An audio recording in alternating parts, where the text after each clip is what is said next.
Hello, my name is Reverend Dr. May Elise Cannon. Today is Monday, January 29th.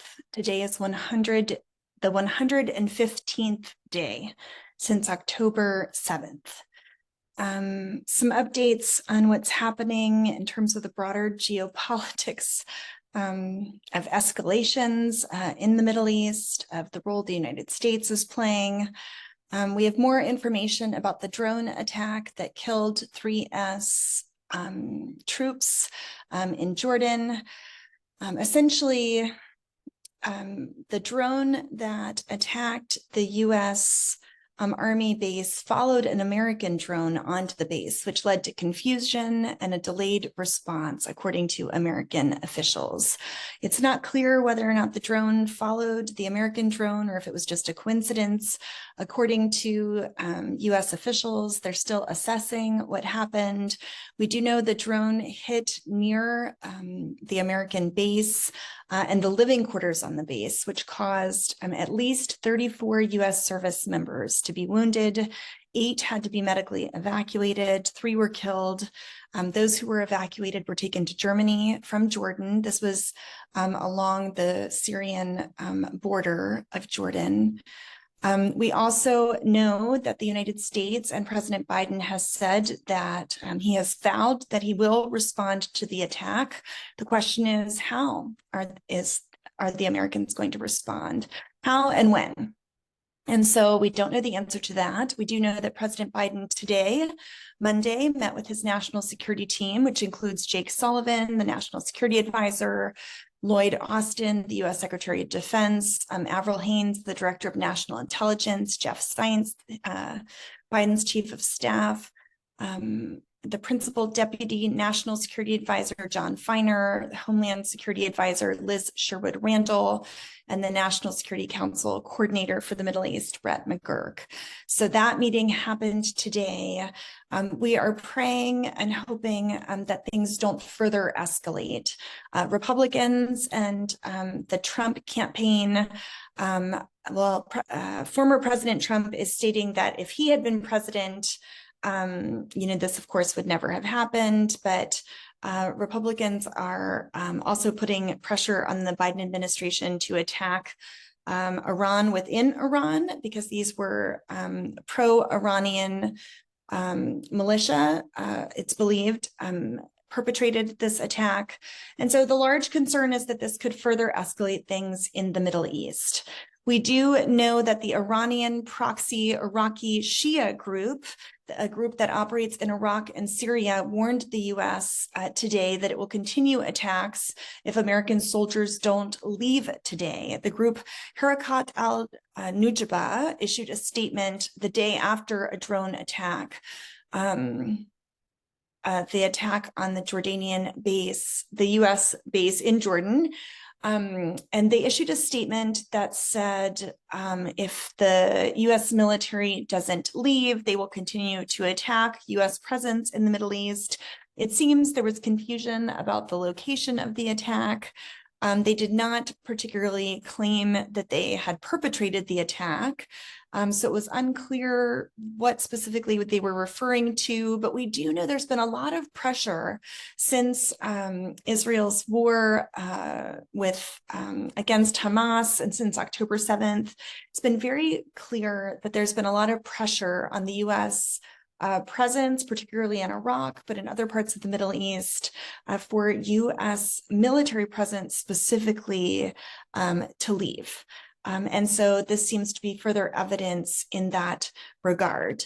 So this particular Iranian-backed militia vowed that U.S. presence in the region would be eradicated and warned, quote, of a heavy price for every day that passes without U.S. withdrawal. In other news, we know that several days ago, Israel made allegations that UNRWA, the UN refugee agency that response to Palestinian refugees that UNRWA staff members allegedly were involved in the October 7th attack. And so the most significant news in that regard is that several funders of UNRWA have withdrawn or suspended their funding. At least half of the top donors of UNRWA have announced that they will suspend their funding or have suspended their funding based on those allegations. So 10 out of 20 of UNRWA's top donors from 2022 are among those who have announced that they are halting their funds. So Norway, the ones who 4 out of 20 of the top UNRWA donors have said that they will continue to fund UNRWA. Norway, Saudi, Turkey, and Spain are continuing their payments to the agency. What's so significant about that is that UNRWA is the leading agency that is meeting the needs of so many people in Gaza right now. As winter approaches, there continues to be such a devastating humanitarian crisis there. Israel is continuing its bombing campaign. It's continuing its ground incursion there. There are just severe needs in terms of food, in terms of water, in terms of medical needs as well. The U.S. National Security Advisor communicated to CNN, and it's been reported in other news outlets, that hostage deal talks continue to be constructive. No major news in that regard, but John Kirby has said that there's a lot of work that remains, but that there's been very good discussions with Qatar and Egypt and Israel. In terms of a hostage deal, they're hoping for a lengthy agreement that would result in the exchange of hostages. We also know that President Biden dispatched the CIA Director Bill Burns to Paris yesterday in the hopes of making progress on those negotiations. In Gaza, we also know that the medical situation there continues to be a crisis. The big concern in North Gaza is famine.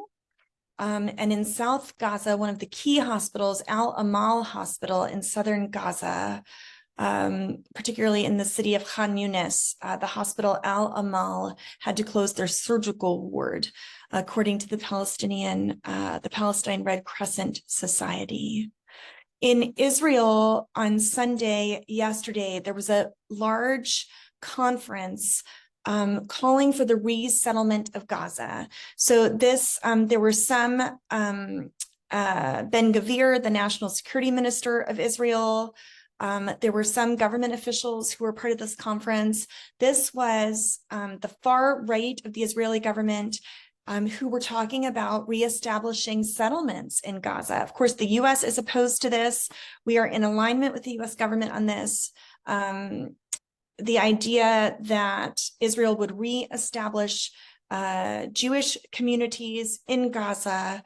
So there was a Gaza Settlement Conference. This was a rally that happened in Jerusalem yesterday.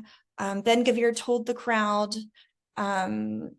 National Security Minister Ben Gvir told the crowd Israel had to control the Palestinian territories to prevent attacks like October 7th from happening again. Hamas responded to the gathering, saying the rally revealed the hidden intentions of the Israeli government to displace and ethnically cleanse the Palestinian people. And I just would say that our group, Churches for Middle East Peace, and Christians in the Middle East and around the world are continuing to call people to prayer, to fasting, to solidarity. We're inviting others to join us, particularly as we're approaching the season of Lent. We're inviting others to join us in considering Gaza ceasefire pilgrimages. I'm walking 25 miles or 42 kilometers. I'd encourage you to visit that website to learn about what it might mean to stand in solidarity alongside of Gaza, calling for an end to the bombing campaign there, an end to all violence, that all militants, that the Israeli Defense Forces, that everyone would lay down their arms, that we would call for a comprehensive ceasefire, an immediate return of the hostages, an exchange of prisoners, that we would advocate for a comprehensive ceasefire, immediate and adequate humanitarian assistance as we continue to work together toward peace.